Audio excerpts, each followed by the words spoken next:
Good day, everyone. Presenting to you my research study entitled Para-Teachers Empowerment Initiatives by yours truly, Maria Concepcion Galliero Retes. Education ensures inclusive and equitable quality education that promotes lifelong learning opportunities for all by Goal for Quality Education ND. Kindergarten education provides a strong foundation for learners to achieve better in later life. According to UNESCO, early childhood care and education, or ECCE, is more than preparation of primary school. With the ongoing health crisis due to COVID-19 pandemic, UNESCO helped strengthen an education system that are more resilient and responsive in the face of conflict. The researchers see similarities of what have done overseas to continue with the education program in the Philippines. After the imposed Luzon-wide lockdown in the last quarter of school year 2019-2020, the DepEd has been firm of continuing with the education, so adaptation of basic education learning continuity plan in the light of COVID-19 public health emergency. DepEd opted to adopt modular-based distance learning. In Region 1, including the province of Ilocos Sur, public schools adopted a modular as mode of instruction, wherein parents and other adults in the family become tutors. In Canton City Division, where there are 27 public schools that catered kindergarten programs, the lesson is delivered through modular learning. Modular learning was applied through the help of parents and adults present at home. But the challenges were how to teach their child to develop language and literacy skills, mathematical and scientific thinking, what is the best strategy to be applied, and how to apply different kindergarten principles that helps their child fully develop and ready for primary level. Other issues and concerns of parents have been raised, even at the start of the school year, on the quality of instruction when learning is done at home. This above condition inspired the researcher to advance the study to determine the kindergarten teaching competence of para-teachers in Canton City as the base of an empowerment initiative. These empowerment initiatives are a set of proposed webinars or seminars that we can adopt to help these para-teachers at home. This study was anchored on the following theories. First is the constructivist theory by Jerome Bruner. Second is scaffolding theory of Lev Vygotsky. And lastly is the empowerment theory by Julian Rappaport. Statement of the problem. 1. What is the profile of kindergarten para-teachers in terms of A. Age, B. Sex, C. Occupation of para-teachers, D. Number of children who are studying, E. Highest educational attainment. Number 2. What is the level of instructional competence of para-teachers in teaching kindergarten at home? Along A. Teaching language and literacy skills, B. Mathematical and scientific thinking, C. Learning through play, and D. Application of kindergarten principles. Number 3. Is there a significant difference on the para-teacher instructional competence when they are grouped according to their profile? And number 4. What para-teachers empowerment initiatives can be developed? Method.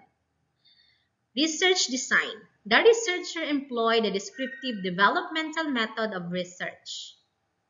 For the participants of the study, these are parents and significant adult of the preschoolers of Canton City Division.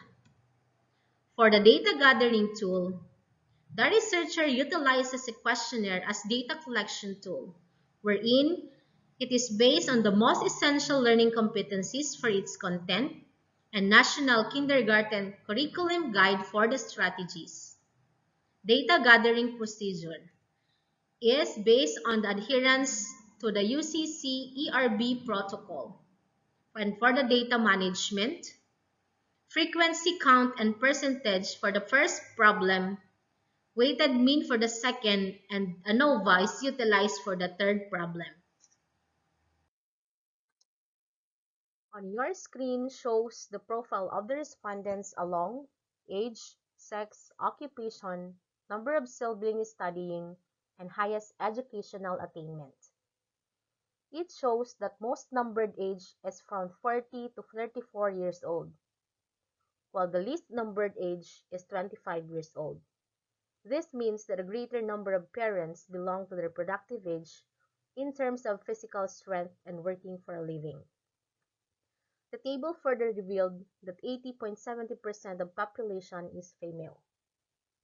This indicates that most of the para-teachers at home are females, but still, there are males who serve as para-teachers. Self-employed para-teacher comprises the largest percentage of 62.40, while business owners with percentage of 7.90 comprises the least.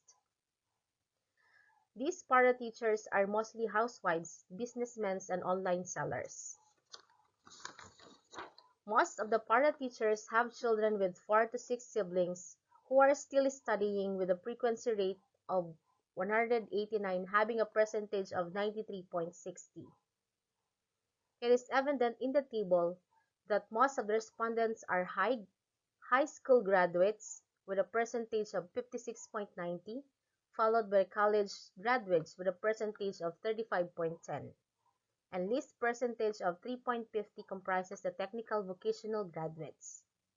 This indicates that most of the para-teacher teach their child basic numerical content knowledge, such as counting numbers, adding and subtracting numbers, identifying letters and sounds and of the alphabet, recognizing color, shapes, and animals. Next table is the level of instructional competence of para-teacher in teaching kindergarten. It can be gleaned that the overall mean of the para-teachers in teaching kindergarten is high, with a mean of 3.77. This implies that para-teacher can teach their child at home. Furthermore, it shows that indicator number 4 on the application of kindergarten principle yielded the highest mean of 3.82, which is described as highly competent. The indicator learning through play yielded an average mean of 3.81, which is highly competent. This implies that parents expose their children with play activities that promotes healthy and safe environment.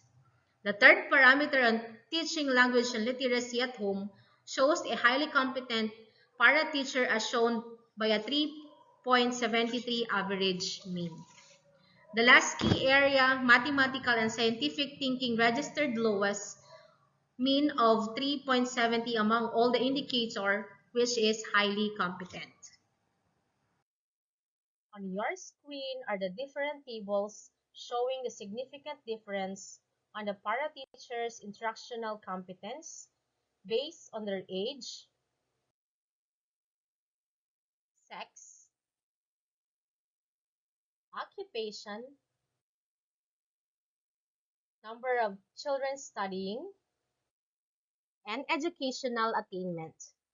Based on the result of the statistical treatment done, it is found out that there is no significant difference of age, sex, occupation, and the number of children studying in the instructional competence of para-teacher regarding teaching language and literacy skills, mathematical and scientific thinking, learning through play, and the application of kindergarten principles. It is interesting to note that the highest educational attainment shows significant difference or relationship on the instructional competence of the para-teachers. This implies that educational attainment has a great effect in the instructional competence of para-teachers, specifically on the different areas.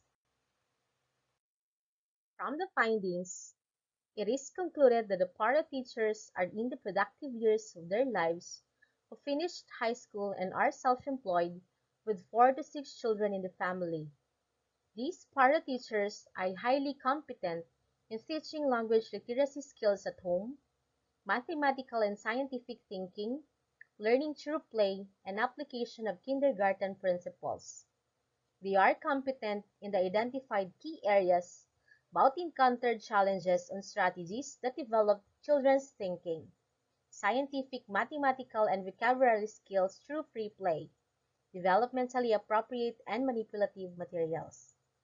The empowerment initiatives for para-teachers is recommended for adoption to address their needs and strengthen partnership of home and school. Thank you for listening. God bless us all.